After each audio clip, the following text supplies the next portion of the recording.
मैं ख़ान मोहम्मद मोहतशिम अज़हर।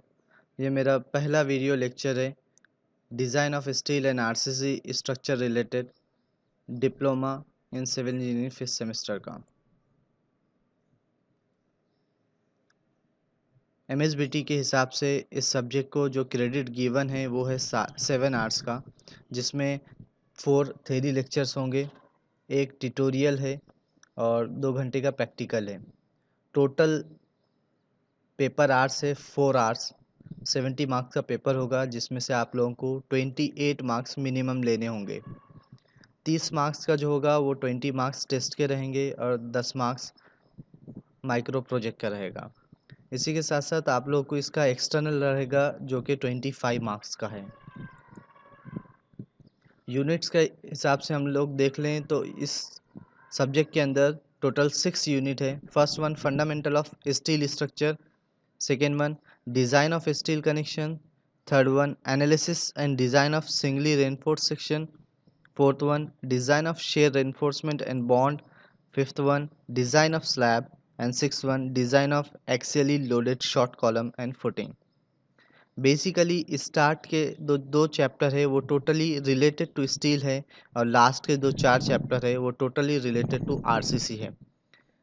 एक्चुअल में हम लोग देखेंगे तो जो सब्जेक्ट का नाम है design of steel and RCC structure, G scheme के अंदर 5th सेमेस्टर में एक सब्जेक्ट होता था डिज़ाइन ऑफ स्टील स्ट्रक्चर और 6th सेमेस्टर में एक सब्जेक्ट होता था डिज़ाइन ऑफ आरसीसी स्ट्रक्चर। लेकिन आई स्कीम के अंदर दोनों को कंबाइन किया गया है और 5th सेमेस्टर के अंदर आप लोगों को design of steel and RCC structure एक सब्जेक्ट गिवन है। इसलिए ये 2 फर्स्ट चैप्टर है स्टील रिलेटेड और 4 चैप्टर है आरसीसी रिलेटेड। हम लोग फर्स्ट चैप्टर से स्टार्ट करते हैं fundamental of steel structures. Fundamental of steel structures के अंदर हम लोगों को जो पढ़ना है, जो कंटेंट है, वो फर्स्ट वन इंट्रोडक्शन है कि स्टील रिलेटेड थोड़ी सी इंफॉर्मेशन आप लोग को मैं बताऊंगा। उसके बाद advantages and disadvantages of steel रहेंगे कि एडवांटेज क्या है और डिसएडवांटेज ऑफ स्टील क्या है। थर्ड वन हम लोग पढ़ेंगे overview of common steel structure. Common steel structures मतलब हम लोग स्टील के स्ट्रक्चर जो अभी मार्केट में यूज़ करते हैं, जैसे कि वाटर टैंक हो गया, स्टील चिमनी हो गया, ठीक है, इंडस्ट्रियल रूफ ट्रस हो गया, तो हम लोग उसके बारे में इंफॉर्मेशन पढ़ेंगे और उसका फंक्शन क्या है, हर स्टील स्ट्रक्चर और उसका फंक्शन क्या है वो पढ़ेंगे। उसके बाद types of section used, steel structure के अंदर कौन से स्टील के सेक्शंस यूज़ होते हैं वो हम लोग देखेंगे, जो basically L section, T section, I section, channel section. उसके बाद आता है types of load on steel structure. Steel structure के ऊपर जो लोड आता है, डेड लोड हो गया, लाइव लोड हो गया, विंड लोड, वो हम लोग डिस्कस करेंगे। उसके बाद हम लोग मेथड ऑफ डिज़ाइन देखेंगे। स्टील स्ट्रक्चर को हम लोग को अगर डिज़ाइन करना है तो बेसिकली 2 मेथड होते हैं, एक होता है वर्किंग स्ट्रेस मेथड, एक होता है limit state method. Working stress method पहले यूज़ होता था, अभी रिसेंटली जो यूज़ होता है लिमिट स्टेट मेथड है। तो हम लोग के सिलेबस में वर्किंग स्ट्रेस मेथड गिवन नहीं है, वर्क लिमिट स्टेट मेथड का पूरा डिस्क्रिप्शन है। तो मैं आप लोगों को introduction to limit state design पढ़ाऊँगा। उसके अंदर definitions, types of limit state of strength, limit state of serviceability, partial safety factor क्या होता है, मटेरियल का, लोड का, वो हम लोग इस चैप्टर में और इस टॉपिक में डिस्कस करेंगे।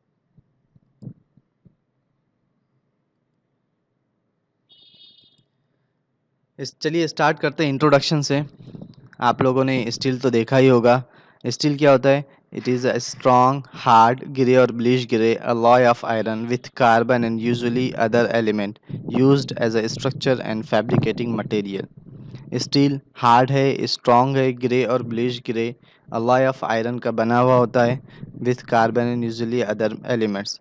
बेसिकली हम लोग जब स्टील को देखेंगे तो स्टील एक वर्सटाइल स्ट्रक्चर मटेरियल है जो बिल्डिंग के अंदर, रेलवे के अंदर, ब्रिजेस के अंदर, इंडस्ट्रीज़ के अंदर यूज़ होता है ड्यू टू इट्स स्ट्रॉन्गनेस और due to its hardness capacity. Steel की एक अच्छी प्रॉपर्टी ये भी है कि स्टील इजीली बाइंड हो जाता है कंक्रीट के साथ, जिससे हम लोग को स्ट्रेंथ मिलती है स्ट्रक्चर के अंदर। Advantages of steel, advantage of steel के अंदर फर्स्ट पॉइंट है steel has many good mechanical properties like malleability, ductility, high strength. Malleability मतलब क्या होता है, ये एक प्रॉपर्टी है मटेरियल की। जब आप लोग स्टील को लोगे और उसको कॉम्प्रेसिव स्ट्रेंथ और कॉम्प्रेसिव फोर्स उसके ऊपर अप्लाई करोगे तो वो डिफॉर्म होगा। डिफॉर्म होने के बाद वो डिफॉर्म तो होगा लेकिन सडनली रप्चर नहीं होगा। इस प्रॉपर्टी को हम लोग मेलेबिलिटी बोलते हैं। सेकेंड वन है डक्टिलिटी, दो जो मेलेबिलिटी के बराबर ही होता है, सिर्फ डिफरेंस इतना है कि मेलेबिलिटी में हम लोग कॉम्प्रेसिव फोर्स अप्लाई करते और डक्टिलिटी में टेंसाइल फोर्स। अगर आपके पास कोई स्टील की रॉड है और आप उसको टेंसाइल फोर्स अप्लाई कर रहे हो, मतलब दो तरफ से उसको उसको पुल कर रहे हो, तो क्या होगा, वो डिफॉर्म होगा, उसकी लेंथ चेंज होगी लेकिन वो सडनली रप्चर नहीं होगा। मतलब आप लोग दो प्रॉपर्टीज मेलेबिलिटी और डक्टिलिटी, ये स्टील की सबसे बेस्ट प्रॉपर्टी है जिसकी वजह से हम लोग को पता चलता है कि अगर स्टील स्ट्रक्चर के ऊपर आप कॉम्प्रे स्टील कोई भी स्ट्रक्चर या स्टील मटेरियल है इसके ऊपर आप कॉम्प्रेसिव फोर्स और टेंसाइल फोर्स अप्लाई करते हो तो वो डिफॉर्म तो हो गया लेकिन रप्चर सडनली नहीं होगा। सेकेंड प्रॉपर्टी है steel is easy to fabricate at desire shape and size. हम लोग कोई भी शेप के अंदर, कोई भी साइज के अंदर स्टील को मेल्ट करके बना सकते हैं। कोई भी शेप के अंदर आप स्टील लीजिए, स्टील लेकर उसको मेल्ट करो, मेल्ट करने के बाद आपको जो शेप और जो साइज में चाहिए आपको वो अवेलेबल हो जाएगा। थर्ड एडवांटेज है steel is gas resistant, steel gas को रेजिस्ट करता है। Fourth one, steel structure has long life. Steel का जो भी स्ट्रक्चर रहता है उसकी लाइफ ज़्यादा होती है, वो अच्छे दिन टिक पाता है, अच्छे दिन चल पाता है। डिसएडवांटेज देखते हैं हम लोग। Disadvantage of steel, steel structure are subjected to corrosion and hence required frequent painting. Steel structure और स्टील की जो भी चीज़ होती है उसको कोरोजन लगता है, मतलब वो कोरोड होना स्टार्ट होता है। अगर आप लोग स्टील को खाली भी रख देंगे तो वो एटमॉस्फेरिक टेम्परेचर की वजह से कोरोजन उसके अंदर स्टार्ट होता है। इसलिए सबसे बड़ा स्टील का डिसएडवांटेज ये है कि आप जो भी स्टील की चीज़ लेते हो या यूज़ करते हो तो हम लोग को उसको एंटी कोरोसिव पेंट पहले अप्लाई करना पड़ता है, फिर हम लोग उसको यूज़ करेंगे। नहीं तो क्या होगा, उसकी स्ट्रेंथ ऑटोमेटिकली कम कम होगी और वो वर्किंग के कंडीशन में नहीं रहेगा। Second one, steel is costly material. ये तो सबको पता ही है, steel is costly material. Steel का कॉस्ट आज मार्केट में 50 to 60 रुपीज़ पर केजी मिलता है। Third one, it require skill labour for erection. Skill labour लगेगा, सादा आदमी जिसको कटिंग नहीं आती है वो बंदा स्टील कट नहीं कर पाएगा। नेक्स्ट टॉपिक हम लोग पढ़ने वाले हैं overview of common steel structure. इसमें स्टार्ट करते फर्स्ट वन स्टील टावर्स से। स्टील टावर, आप लोगों ने ये टावर तो ऐसा देखा होगा कि आप जिस एरिया में रहता है वहाँ पे कोई ना कोई एक बिल्डिंग के ऊपर एक टावर बने हुआ रहेगा, ठीक है, जो आपके मोबाइल्स के कनेक्शन के लिए अवेलेबल रहेगा। अगर आप कोई विलेज में रहते हो, कोई गांव में रहते हो तो वहाँ पे कोई भी खेत के अंदर आप लोग को एक ऐसा टावर मिलेगा जिसमें ट्रांसमिशन लाइंस और इलेक्ट्रॉनिक्स के जो वायर्स होते हैं वो one point to another point transfer होते हैं। The basic function of steel tower is to support transmission lines. Transmission lines को सपोर्ट करने का सबसे बड़ा फंक्शन रहता है।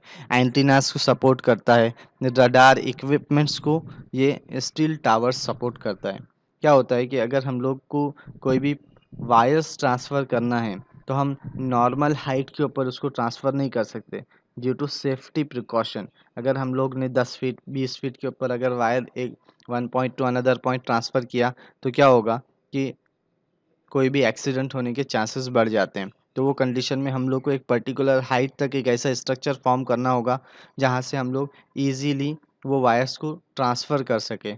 तो स्टील टावर्स वहाँ पे यूज़ होते हैं। स्टील टावर्स के अंदर आप लोग, इसका एडवांटेज ये है कि अगर आप लोग स्टील टावर्स यूज़ करते हो तो आपको स्क्रैप वैल्यू, मगर जब आपको उसका यूज़ हो जाएगा या वो स्टील को आपको किसी दूसरे पर्पस के लिए यूज़ करना होगा तो आप उसको इजीली यूज़ कर सकते।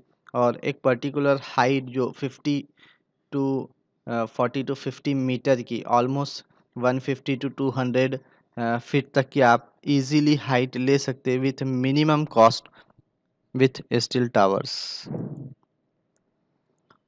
सेकेंड वन देखेंगे roof truss.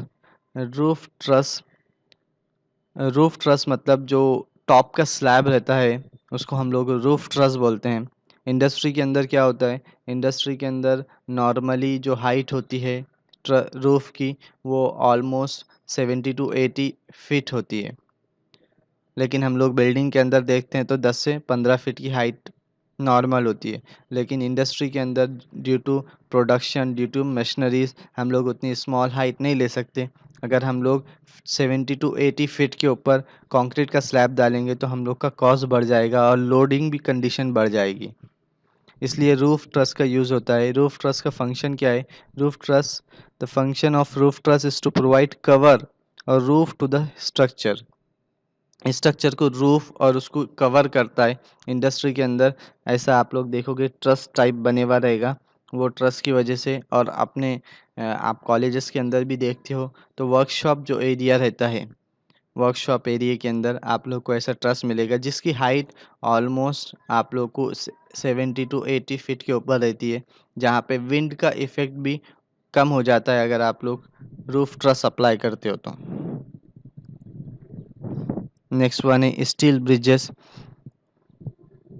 The function of steel bridges to facilitate the transportation across river or valley। कोई रिवर है, कोई वैली है या one point to another point आपको जाना है तो स्टील ब्रिजेस का यूज़ होता है। स्टील ब्रिजेस के अंदर हम लोग ज़्यादा लोड तो अप्लाई नहीं कर सकते, क्योंकि आरसीसी जितना लोड कैरी करता है स्टील ब्रिज उतना लोड कैरी नहीं कर पाएगा।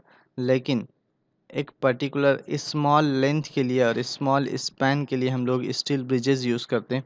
आप लोग देखते होंगे कि रेलवे स्टेशन के अंदर जनरली स्टील ब्रिजेस यूज़ होते हैं, क्योंकि हम लोग के पास अगर एक दो प्लेटफॉर्म है और आगे इन फ्यूचर हम लोग को वो प्लेटफॉर्म को बढ़ाना है तो क्या होगा, हम लोग अगर आरसीसी का कंस्ट्रक्शन करेंगे तो उतना पूरा पोर्शन हम लोग को डिसमेंटल करना पड़ेगा, मतलब तोड़ देना पड़ेगा। लेकिन वही स्टील ब्रिजेस हम लोग वहाँ पे यूज़ करेंगे तो कुछ हम लोग को ज़्यादा प्रॉब्लम नहीं आएगा, हम इजीली उसको एक्सपांड कर सकते हैं। नेक्स्ट वन है gantry girder. Gantry girder, the function of cantilever girder is to facilitate the movement of heavy material and machineries from one place to another place in the industry।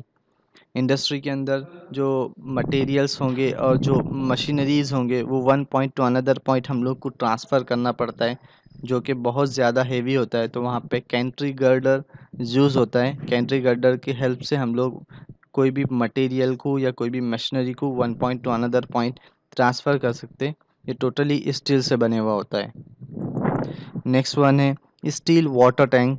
The function of steel water tank is to store water and other liquid. Steel water tank के अंदर हम लोग water and other liquid को store करके रखते हैं। Basically water तो ज़्यादा हम लोग स्टील के अंदर यूज़ नहीं करते, लेकिन अल्कली, अल्कोहल, बेंजीन, ये लिक्विड्स हम लोग स्टील टैंक्स के अंदर स्टील टैंक के अंदर रखते हैं स्टोरेज के लिए। नेक्स्ट वन है प्री स्ट्रेस स्टील टैंक। जब आपके पास कोई भी लिक्विड 100 डिग्री सेल्सियस के अप है, वो कंडीशन में हम लोग pre stress steel tank use कर सकते हैं। The function of pre stress steel tank is to store liquid up to temperature about 100 degree Celsius. अगर आपके पास जो भी लिक्विड है उसका टेम्परेचर 100 डिग्री सेल्सियस से अप है या 100 डिग्री सेल्सियस तक है तो आप pre stress steel tank use कर सकते हैं। नेक्स्ट वन है स्टील चिमनी। इंडस्ट्रीज़ के अंदर आप लोगों ने देखा होगा कि एक आउटलेट रहता है जो डिफरेंट गैसेस और डिफरेंट फ्यूम्स जो इंडस्ट्रीज़ के अंदर निकलते हैं उसको इन्वायरमेंट के अंदर छोड़ने के लिए, इन्वायरमेंट के अंदर निकालने के लिए, इंडस्ट्री से बाहर करने के लिए तो स्टील चिमनी रहता है। The function of steel chimney is to emit the fuel gases higher in atmosphere and reduce the pollution. इसके अंदर एक बात मैं आप लोगों को बता दूं कि स्टील चिमनी, अगर स्टील चिमनी की हाइट 40 मीटर से कम है तो हम लोग उसको स्मॉल चिमनी के अंदर कंसीडर करते हैं, और अगर 40 मीटर से हाई है तो उसको लार्ज चिमनीज के अंदर कंसीडर किया जाता है। नेक्स्ट वन है steel column. The function of steel column is to bear the compressive load coming on it. Generally steel columns industry के अंदर आप लोगों को देखने को मिलेंगे, बिल्डिंग्स के अंदर स्टील कॉलम यूज़ नहीं होता है। और आपको जैसा पता है कि हर कॉलम का फंक्शन क्या होता है, to bear the compressive load. Column के ऊपर कॉम्प्रेसिव लोड आता है, हम लोग को उसको बियर करना है। वो हिसाब से डिपेंडिंग अपॉन लोडिंग, कितना लोड आ रहा है वो हिसाब से इसके चैनल और स्टील कॉलम का साइज़ और स्टील कॉलम के मटेरियल डिसाइड होता है। Thank you. ये मेरा पहला वीडियो लेक्चर था design of steel and RCC structure related. Next next video के अंदर टाइप्स ऑफ सेक्शन यूज मैं आप लोगों को बताऊंगा कि आई सेक्शन क्या होता है, चैनल सेक्शन क्या होता है, टी सेक्शन क्या होता है। प्लीज़ ये वीडियो को बार बार देखो। कुछ भी डाउट है तो मुझे कमेंट करो। Please like my video and subscribe my channel. Thank you.